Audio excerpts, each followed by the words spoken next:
Everyone, welcome to Miracle Mommas Show. My name is Ashley Sabali. I'm the founder of Miracle Mommas, which raises the bar in maternal health one step at a time and also providing a voice for moms everywhere. And with me today is someone really special. We got a great guest, Caitlyn Schollmeier.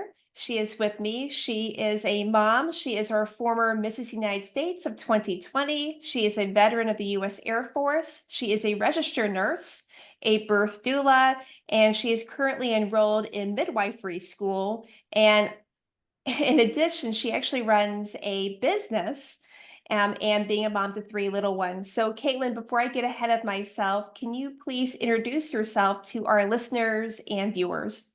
Sure. Hi, I'm Caitlyn. And like you said, I do a lot of different things, but really, my number one passion is definitely anything related to maternal health and well-being, not just how like physical health, but the whole person. And it's what I've devoted the last 10 years of my life to. It's what I'm going to devote the next however many years of my life to. And what inspired you to start a career in maternal health? Well, when I was in the Air Force, I was stationed in Germany and I followed a Air Force midwife there. And I had always kind of been, I guess, a feminist and just somebody who thought that pregnancy and that season of life was very special. And also vulnerable. It was like this mix of like power, but also vulnerability that people who are preparing to have a baby just kind of have and grapple with. And I followed this midwife who I felt like was just so, you know, she had just like an amazing bedside manner. She really cared about her patients. You could feel it, like it was palpable. And I was just like, that's what I want to do. I want to do what she's doing right now. I was 18 years old. Wow. And yeah, over the next 10 years, at 18, you don't really know a whole lot about yourself. You're still kind of like figuring yourself out. But yeah, 10 years later, I really grew into that. And I think almost by luck, I had found that, passion, but didn't realize exactly how like deep that went until I worked as a doula, until I worked as a nurse and like saw the whole picture. And definitely is the right choice for me. I know that for sure now. That's amazing. I didn't know what I want to do at 28, let alone at 18. So that's very impressive in and of itself. But can you tell me about a birth doula? So what kind of training is there entailed, and how does that differ between that and a registered nurse as far as how she can help a mom or expecting mom? Sure. Yeah. So birth doulas, the term doula is derived from, old terms essentially meaning, with woman, essentially a woman's servant is kind of where that origin comes from. And that's exactly what birth doulas are. They are support people. They don't tend to have medical training. They definitely don't need medical training to call themselves a birth doula because they don't provide medical care. So they don't do things like cervical checks. They don't deliver babies. They don't do anything like that. And they don't provide medical advice. They provide support, education, both, emotional support as well as physical support during labor. So, you might hire a birth doula who will meet with you like beforehand, help you develop a birth plan, kind of help you get into the right headspace for labor, give you some education so you come into the experience not sort of meeting these different options for the first time, like about them, the risks and benefits are, and then provide physical support during labor where they do hip squeezes or rub your back or coach you, all the things, and then they'll even provide some support postpartum as well, versus a nurse who is medically trained to provide a certain level of medical care to their patients. Will also oftentimes provide a lot of that emotional support, but really their primary focus is to keep you healthy and safe and provide medical care, again, to an extent. And about a midwife, so how does that differ for being a nurse, a labor and delivery nurse, or a doula? How does a midwife differ, and what kind of training would someone need to become a midwife? I know you're going through it right now. Yeah, sure. So a midwife is an advanced practice nurse. So, there's different levels of nursing. The typical nurse that we think of is a registered nurse who's going to start your IV, who's going to, be at the bedside with you, more often probably than your OBGYN, for example. A midwife is a step above that in terms of like responsibility and what they can do, what's in their scope of practice, they usually get a graduate level degree, or more. Sometimes they get their PhD or they get their doctorate in nursing practice, their DNP. And they provide pretty much all the care that you would expect to get from an OBGYN with some exceptions. So they're a provider. They can order your labs, they can do your cervical checks, deliver your baby. They can even provide you with women's health care throughout the lifespan. So they can provide healthcare from the moment that you get your first period, you know, as a teen, up until menopause and beyond. Oh, wow. They also specialize in delivering babies. They, you know, work in the hospital. The exceptions to what a midwife can do that, you know, your OBGYN can do is they don't perform surgery and they don't do things like vacuum or forceps assisted birth. And they tend to be better in terms of like their expertise, like they are experts in low risk birth and not so much complicated high risk situations. So if you're going to give birth, and if a mother was to give birth in a traditional hospital setting, can she hire a midwife and or a doula in a hospital Absolutely. setting? Okay. Yeah, so it's pretty different the way that, you know, you would seek those two things out. So birth Okay. doulas are independent, you know, they don't typically, you know, they're not hired by the hospital, they're hired by you. So you go and interview different doulas in your community, and you would hire one and then they would be your doula. So they don't serve the hospital, they don't serve anybody else, you know, they only really have your interest in mind, which is, you know, important to know, right? Right. Midwives, on the other hand, there's different kinds. The kind of midwife I'm talking about is probably the most common, what people are most familiar with, which is the nurse midwife. um, and those midwives are not, you don't tend to hire them independently like you do a doula. Okay. They tend to work in the hospital or in a clinic the same way that your doctor would work, you know, at your family practice clinic. You know, you'd make an appointment with them at your OBGYN's office, because a lot of the time it's an OBGYN's office that also has midwives. It's like a collaborative practice. You have both, right? So you would make an appointment with them, get your prenatal care, you'd go to the hospital and deliver with them, assuming that they were on call and that that's how the structure of your practice works. But yeah, it kind of exactly what you'd expect from any other provider, you know, in the women's healthcare space, you could expect from a midwife. That's actually really neat. It's good to know. So if I wanted to, if I was expecting mom and I wanted to hire a midwife and, you know, go through that practice, do I have to have an OBGYN or is that kind of an optional? Typically, no. So if you Okay. are a low risk, like let's say your pregnancy is normal, you know, you're healthy, you're just a healthy person that's having a baby, right? Something that we do all the time. You can go to a practice that has midwives, request to see a midwife, and they are fully capable and trained to manage, supervise your prenatal care and your care during your labor and beyond, without really much oversight or any oversight from an Oh, OBGYN. Let's say that you're high risk, like for example, I had twins. So what I wanted was something called collaborative care, which is where I saw a midwife and they would collaborate with an OBGYN who's more specialized in higher risk pregnancies. And the studies have shown that when people get collaborative care, the outcomes are better. this would have been really beneficial for me like like 10 years ago. So thank you. Thank you for knowing that, really kind of explaining the difference. I think that's gonna be very helpful for a lot of expecting moms out there. And I understand that you have a business and you not only have a storefront, a brick and mortar storefront, you have a virtual storefront as well. Can you tell us more about your business and the products and the services that you offer?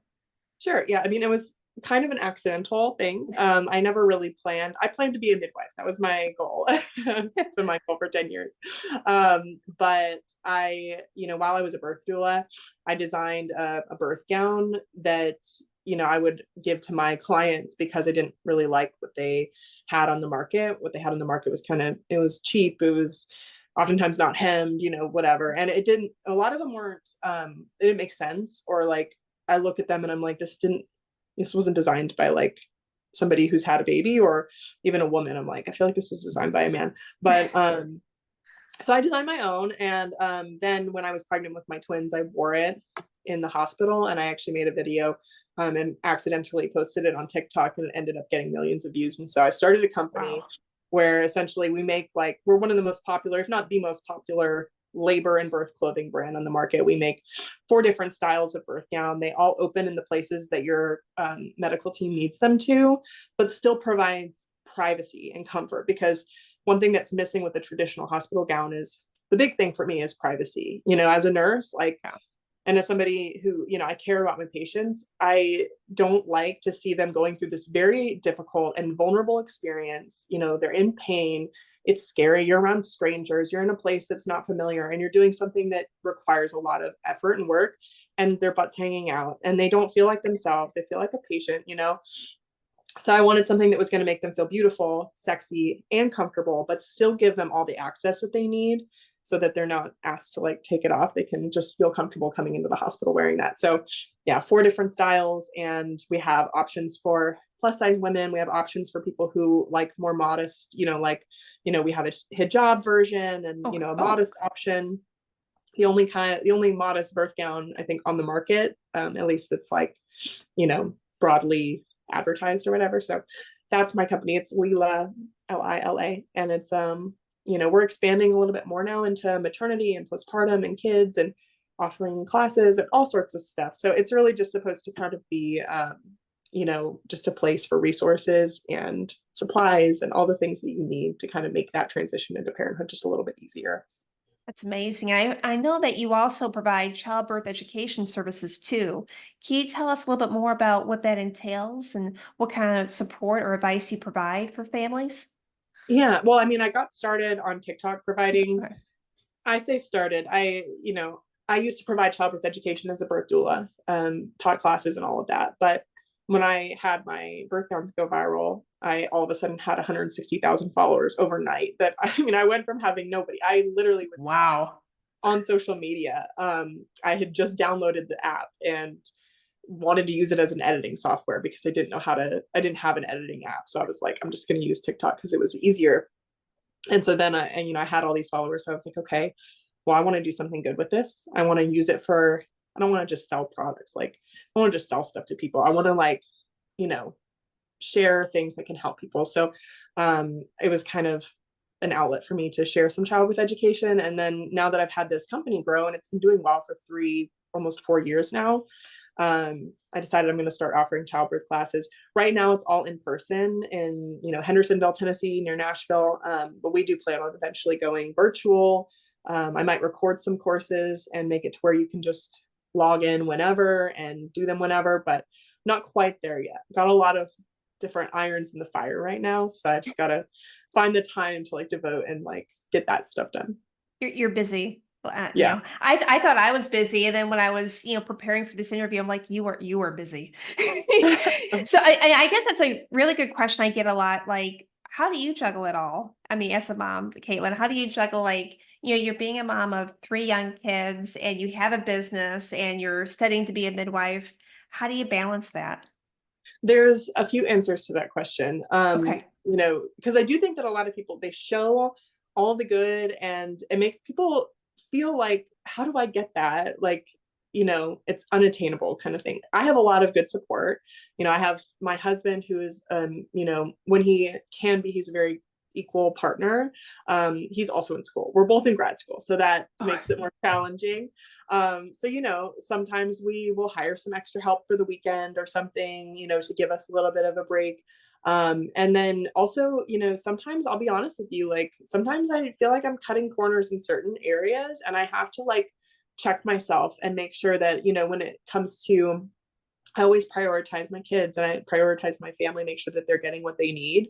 But yeah, sometimes I'm like, my business could use more from me. It could use more time. Or my TikTok, I'll go, 2 weeks without posting anything, which is not recommended. And I'm like, I need to find the support and find the people to help me. So I think that's probably my best answer to that question, is that sometimes I don't do it all. I make it look like I'm doing a great job, but sometimes, I drop a ball here or there. And, it's just a balance to try and find out, when do I need a little bit of extra help? Because I think a lot of people can relate to the fact that we want to do it all ourselves because, we want to make it how we want to make it. We want to make sure that our kids are getting our time from us, and my company, I want to make sure that it's done the way that in my vision of what I want it to be. But then there are times that we can ask for help. I think, yeah, and I think that's a lesson that even for myself to learn. I think I just want to do it all because I have three kids too, a little bit older, but you want to do it all, and it's hard, and sometimes it just can't happen, and balls drop. And thank you for for the honest answer and the helpful answer. I think it will benefit a lot of moms listening. And do you have advice for expecting moms out there, if they're interested in hiring a doula or a midwife, or trying to figure out their birth plan? Do you have any advice that you'd like to share for them? Ooh, that's a broad question. I have so Yeah, it much. is. What Sorry. should I share? Well, okay, for hiring a birth doula, one thing that's important to know is that birth doulas, actually, this is important for for all of that, for midwifery, like, hiring a midwife versus a doula, choosing hospital. This applies to all of it. There's a lot of variation. I think sometimes people get into the mindset of, it's a doctor, it's a midwife, it's a nurse, or it's a doula, so they have certain ways of thinking. Doctors are going to respond this way every time to this particular set of circumstances, or the hospitals, they all have the same types of policies. It's not true. Most hospitals, there's a lot of variation amongst them. There's a lot of variation amongst different midwives and different OBGYNs. And the same thing with doulas, even more so with doulas, because with doulas, they don't have, at least not a popular or like, well recognized regulatory body, which is really just like, a group of people that get together and say, we're going to set the standard for what doulas have to know, for how they practice and all of that. And, there are benefits to being regulated, and there are also, you can have your license revoked if you're not doing the right thing, or if you're hurting people, or if you're practicing in a way that's not living up to those standards, we can revoke your license. That's what you'll see with OBGYNs and with midwives and other medical providers. They all have regulatory bodies. You don't have that with birth doulas. So that, what that means for the consumer, and this is my advice, is make sure that you are interviewing your doulas, and your midwives, your OBGYNs, anybody that you are inviting into that space. It's a sacred space. It's your space. Make sure that you're interviewing them very thoroughly, and that you're making sure that they align with your values. Because just because they are a trained medical provider, just because they are skilled and capable to provide you with a certain level of care, doesn't necessarily mean that their values are going to be the same as yours, that your goals are going to line up. And I think for some people, they end up, kind of, if their provider has if you and your provider have two different ideas for what the ideal birth, or the ideal, prenatal care, whatever it looks like, you'll likely end up with whatever it is that your provider thinks is ideal, because, you're in a situation where you don't have all the info. You're kind of relying on that person to kind of lead you in a way, and to give you some guidance. So in the early stages, make sure you're interviewing your doula, OBGYN, midwife, and that you have the same sort of philosophy, same sort of values. Thank you. And is there any way that our viewers or listeners can learn more about, your education on your TikTok, or get to visit your store and learn about your services and products there? Absolutely. I mean, our store is in Hendersonville, Tennessee. So if you're in the area, stop by. I'm not there every day, but if you come in and you want to chat, or you want to learn more about the products or something like that directly from me, you can ask for me. And if I'm there, I'll come out. I love when people do that. And then as far as like from a distance, virtually, I think the best way to connect, and just, kind of follow our journey, be updated when I do finally get those virtual classes out, is to follow me on TikTok at the Modern Midwife, or follow us on Instagram, which it's Lila, Lila .laborwear, where you'll see a lot more of the updates from our store and our products and all of that stuff. So. Great. And I'll put all the links below as well of this video or podcast if you're listening by podcast. So, Caitlyn, I want to thank you so much again for joining me today on the Miracle Mommas Show. I hope to have you on here soon in the future. And thank you so much for all the advice. And it's just been a great interview. And also thank you for your service too Thank for you. the Thanks for having country. All right. Well, bye-bye. me. Bye.